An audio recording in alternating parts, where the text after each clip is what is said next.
galata irroota jaalu dirree galata Sifide irra na dhaabe maqaa keessa guddaan eebbisa gooftaa koo namni si qabu illeeyyuu bara isaa keessa Sifide irra na dhaabe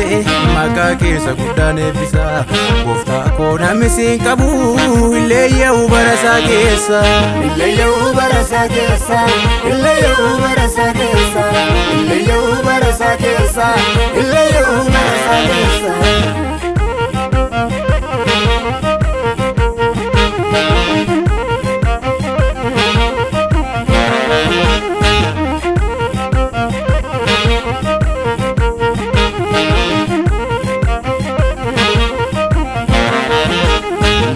Waanuma raajite narraa qabdaam galataate akkamittiin goote na hambiste jireenyatti gochi kee waanuma raajite narraa qabdaam galataate akkamittiin goote na hambiste jireenyatti tilmaama sammuu kootii loli olmaan karaa keenaa foodame oosiifan kennaa aarsaa koo galata argame tilmaama sammuu kootii loli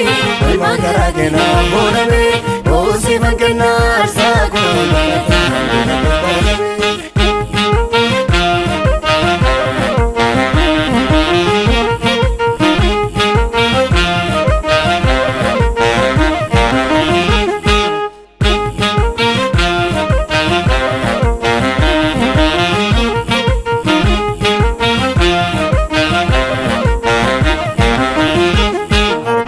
kan eeggatanii gonkumaa hin leeyyaanii gargaartee galataaf dhaabda isaan keessaa tokkodhaani harka kee kan eeggatanii gonkumaa hin leeyyaanii gargaartee galataaf dhaabda isaan keessaa tokkodhaani harka kee kan eeggatanii gonkumaa hin leeyyaanii gargaartee galataaf dhaabda isaan keessaa tokkodhaani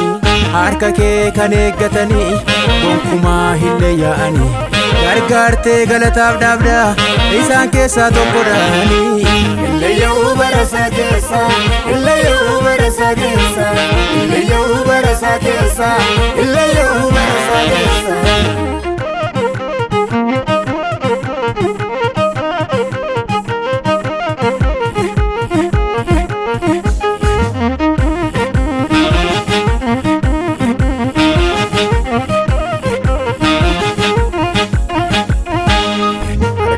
namni qabame gonkumaa hin baduun jiraata anuusiina loolee gooftaa koo harka darbee miidhan mul'ata harka kee namni qabame gonkumaa hin baduun jiraata anuusiina loolee gooftaa koo harka darbee miidhan mul'ata si keessan jiraadha siinaaf golgaan koo namraa qolataa darbannaa moota